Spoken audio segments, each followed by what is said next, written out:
안녕하세요. 마틸다입니다. 오늘도 이어서 하느님이시요 사람이신 그리스도이시 읽어드리겠습니다. 책과 저자 소개가 궁금하신 분은 동영상 아래를 참고하세요. 공생활 첫해 12장 예수께서 벳사이다에 있는 베드로의 집에서 필립보와 나타나엘을 만나시다. 환상이 잠깐 끊어졌다. 그러다가 사람이 잔뜩 모인 옥상에서 다시 시작된다. 사람들은 작은 정원 안에 있다. 예수께서 말씀하신다. 착한 뜻을 가진 사람들에게 평화가 있기를 바랍니다. 그들의 집과 아내와 자녀들에게 축복이 있기를 바랍니다. 하느님의 은총과 빛이 그들을 지배하고 그들의 마음을 지배하기를 바랍니다. 여러분은 내 말을 듣기를 바랐습니다. 말씀이 말합니다. 성실한 사람들에게는 기쁘게 말하고 그렇지 않은 사람들에게는 괴로워하며 말합니다. 거룩한 사람들과 순결한 사람들에게는 사랑을 가지고 말하고 죄인들에게는 연민을 가지고 말합니다. 말씀은 거부하지 않습니다. 말씀은 물을 갈망하는 땅을 적시는 강과 같이 와서 그들에게 시원한 물과 물에 실려온 진흙의 영향을 줍니다. 여러분은 하느님의 말씀이며 아버지의 말씀인 메시아의 제자가 되려면 어떻게 해야 하는지를 알고 싶어 하십니다. 그런데 메시아는 거룩하고 변함없는 십계명의 말씀을 다시 듣게 하려고 이스라엘 백성을 모으러 왔습니다. 그리고 십계명의 말씀이 벌써 이 세상에 있음으로 해서 성화의 근원이 되었으니 구속과 천국의 때가 오면 사람이 얼마나 더 거룩하게 되겠습니까? 나는 귀머거리들과 소경들과 벙어리들과 문둥병자들과 마비 환자들에게 이렇게 말합니다. 일어나시오, 나으시오, 생기를 되찾아 걸으시오. 당신들이 나를 보고 내 말을 듣고 나에 대하여 말할 수 있도록 많은 빛과 말과 음파가 당신들에게 옵니다 하고. 그러나 나는 여러분의 육체보다는 오히려 여러분의 정신에 말합니다. 착한 뜻을 가진 사람들은 두려워하지 말고 내게로 오시오. 만일 여러분의 정신이 상처를 입었으면 내가 그 정신을 온전하게 만들어 주겠습니다. 병 들었으면 고쳐주겠습니다. 죽었으면 다시 살리겠습니다. 나는 다만 여러분의 착한 뜻만 원할 뿐입니다. 내가 여러분에게 요구하는 것이 어려운 일입니까? 아닙니다. 나는 유다교 교사들이 요구하는 것과 같은 수백 가지 계명을 여러분에게 강요하지 않습니다. 나는 십계명을 지키시오 하고 말합니다. 율법은 하나이고 변함이 없습니다. 율법이 방금 태어난 사람과 같이 그 줄기에 피어나기 시작하는 장미꽃과 같이 아름답고 깨끗하고 신선한 것으로 사람들에게 주어진 때부터 많은 세기가 지났습니다. 간단하고 분명하고 지키기 쉬운 율법이었습니다. 그런데 세월이 흐르는 동안에 사람의 죄와 성벽이 부담과 제한과 힘든 결구를 가진 법률과 규칙 따위로 율법을 복잡하게 만들었습니다. 나는 하느님께서 주신 그대로의 율법으로 여러분을 도로 데려가겠습니다. 그러나 여러분의 이익을 위하여 제발 부탁이지만 그것을 그 당시의 이스라엘 사람들과 같은 성실한 마음으로 받으십시오. 죄는 서민인 여러분보다도 높은 곳에 있기 때문에 여러분은 말보다는 마음으로 한층 더 원망을 합니다. 나는 그것을 압니다. 신명기에는 해야 할 일이 모두 적혀 있고 거기에 덧붙일 것이 아무것도 없었습니다. 그러나 그것을 다른 사람들에게는 적용하면서 자기 자신들에게는 적용하지 않는 사람들을 비판하지 마십시오. 여러분은 하느님께서 말씀하시는 것을 하십시오. 그리고 무엇보다도 가장 중요한 2가지 계명을 완전히 지키도록 힘쓰십시오. 만일 여러분이 여러분의 모든 힘을 기울여 하느님을 사랑하면 여러분은 죄를 짓지 않을 것입니다. 죄는 하느님께 고통을 끼쳐드리는 것이니까요. 사랑하는 사람은 고통을 주는 것을 원치 않습니다. 만일 여러분이 이웃을 여러분 자신과 같이 사랑하면 여러분은 오직 부모를 공경하는 아들이 되고 배우자에게는 충실한 남편이나 아내가 되고 장사할 때 정직한 사람이 될 뿐일 것이고 원수에게 대하여 폭력을 쓰지 않고 증언할 때 거짓말을 하지 않고 남이 가진 것을 탐내지 않으며 남의 아내에 대하여 음란한 욕망을 가지지 않는 사람이 될 것입니다. 여러분은 다른 사람이 여러분에게 하기를 원치 않는 것을 다른 사람들에게 하기를 원치 않을 것입니다. 즉, 훔치거나 죽이거나 중상하거나 뻐꾸기처럼 남의 둥지에 들어가려고 하지 않을 것입니다. 오히려 반대로 나는 이렇게 말합니다. 사랑의 2가지 계명에 순종하는 것을 완전에까지 이끌어 가시오. 즉, 여러분의 원수까지도 사랑하시오.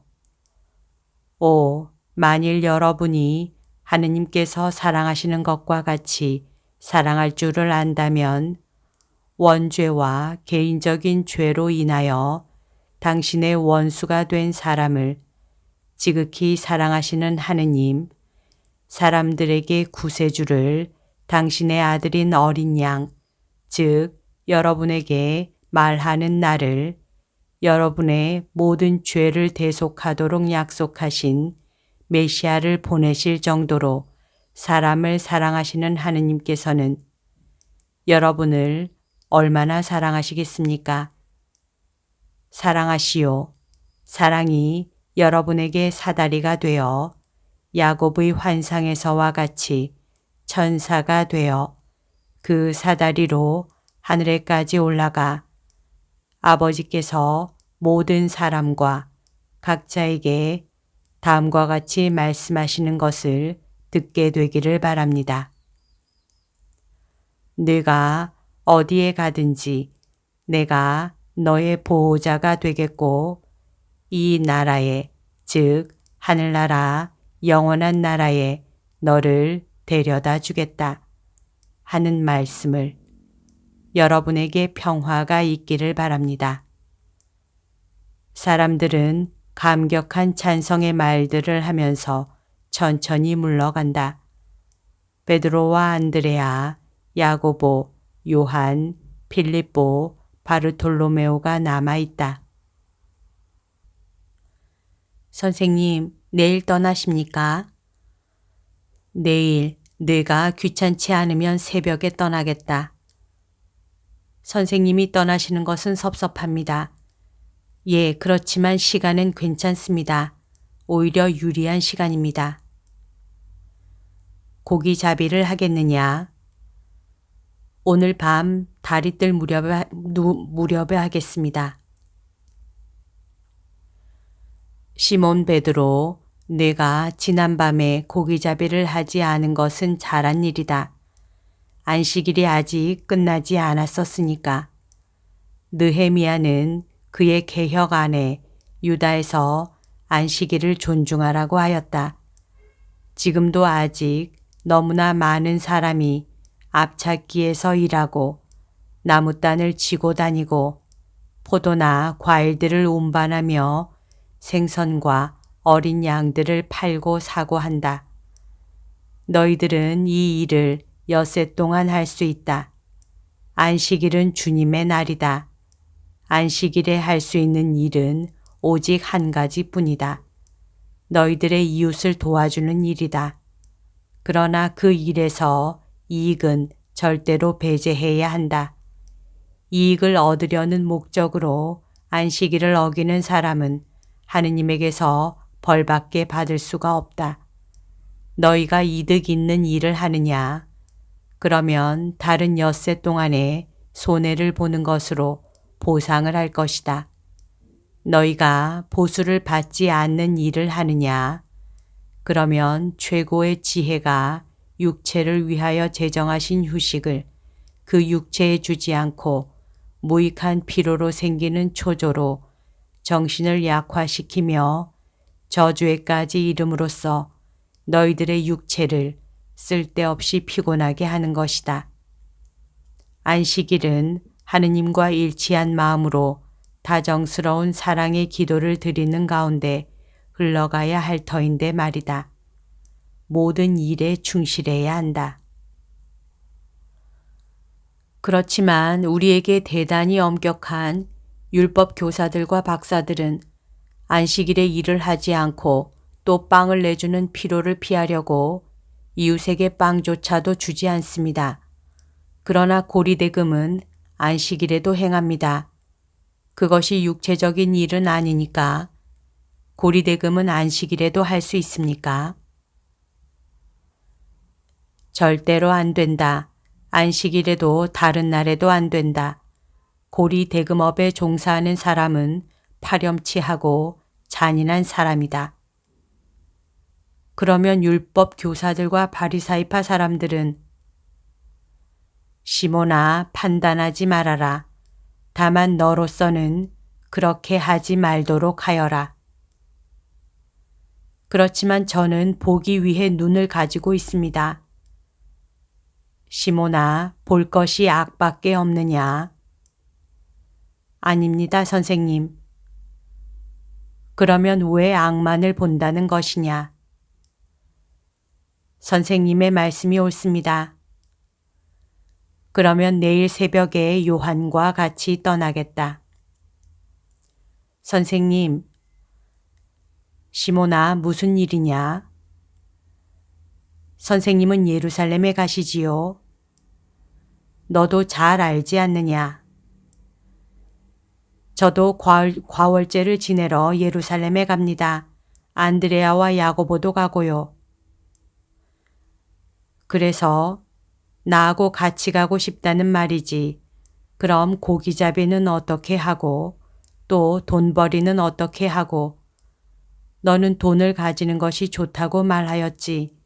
그런데 나는 여러 날 머물러 있을 것이다. 나는 우선 어머니 집에 가고 돌아올 때에도 들르겠다. 전도하기 위하여 들르겠다. 너는 어떻게 하겠느냐? 베드로는 두 가지 욕망 사이에 끼어서 어쩔 줄을 모른다. 그러나 나중에는 결심한다. 저는 가겠습니다. 돈보다는 선생님이 먼저이십니다. 저도 가겠습니다. 저도요. 우리도 가지 빌립보. 그러면 오너라. 나를 도와다오. 오, 베드로는 예수를 도와드린다는 생각에 깜짝 놀란다. 저희는 어떻게 합니까? 내가 말해주마. 너희가 잘하려면 내가 하라는 대로 하면 된다. 순종하는 사람은 언제나 잘한다. 즉시 기도를 드리자. 그리고 각자 집으로 돌아가도록 하여라. 선생님은 뭘 하시겠습니까? 나는 또 기도를 드리겠다. 나는 세상의 빛이다. 그러나 또한 사람의 아들이기도 하다. 이 이유로 나는 인간의 죄를 속죄하는 사람이 되기 위하여 항상 영원한 빛과 연결되어 있어야 한다. 기도하자. 예수께서는 시편의 노래를 읊으시는데 이런 말로 시작되는 노래이다. 지존하신 분의 거처에 몸을 숨기고 전능하신 분의 그늘 아래에 머무는 사람아. 야훼께서 너의 피난처시요 너의 요새이시며 네가 의지하는 너의 하느님이라고 말하여라. 그분이 너를 사냥하는 자의 덫과 아기의 찬 말에서 구해 주시리라. 나는 이 노래를 제4권에서 찾아냈다. 제4권의 둘째 노래 제90번인 것 같다. 내가 로마 숫자를 제대로 읽었다면 환상은 여기서 끝난다. 나는 성경을 펼쳤다. 우연히 집회서 23장 1절에서 4절이 눈에 띄었다. 내 마음에 드는 기도이다. 생각이 갈피를 잡지 못하고 마음이 교만으로 가득 차는 일은 매우 쉬운 일입니다. 아니 차라리 죽으면 죽었지 이렇게 되기는 싫습니다. 주여, 이것은 당신을 잃는다는 뜻인데 저는 당신을 잃고 싶지 않습니다. 채찍과 징계를 사용하십시오. 그러나 당신의 오랑캐 꽃을 땅에 그대로 있게 하여 주십시오. 12시에 나는 예수께 이렇게 말씀드렸다. 예, 주님, 제 손을 잡아 인도해 주십시오. 나는 예수께서 베니냐 수녀에게 하신 말씀 한 구절을 읽고 있는 중이었는데 그 구절이 그날의 내 묵상거리였다. 저는 당신이 원하시는 것을 원하고 다른 것은 원치 않습니다. 그렇지만 세상이 무섭습니다. 예수께서는 내가 어떤 공포에 대하여 말하는지 아시고 이렇게 대답하셨다. 그들이 내가 하고 있는 것이 내 이름으로 또 내 뜻에 따라 한다는 것을 인정하기를 거절하면서 침묵을 강요하면 너도 베드로와 요한이 절름발이를 낫게 한 다음에 최고 법원에서 대답한 말로 대답하여라. 우리가 하느님의 말씀보다 당신들의 말을 듣는 것이 하느님 보시기에 옳은 일이겠는지 한번 판단해 보시오. 우리는 보고 들은 것을 말하지 않을 수가 없습니다. 그뿐만 아니라 너는 내가 너에게로 와서 내가 보고 듣고 하지 않을 수 없게 하는 것을 막지 못할 것이다.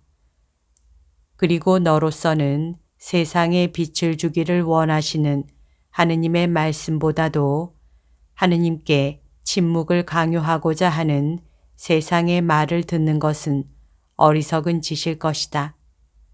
만일 내가 그것을 원한다면 누가 나에게 장애가 되겠느냐. 여기까지가 오늘 들려드릴 내용입니다. 오늘도 하느님의 뜻 안에서 서로 사랑하는 하루 보냅시다. 사랑합니다. 축복합니다.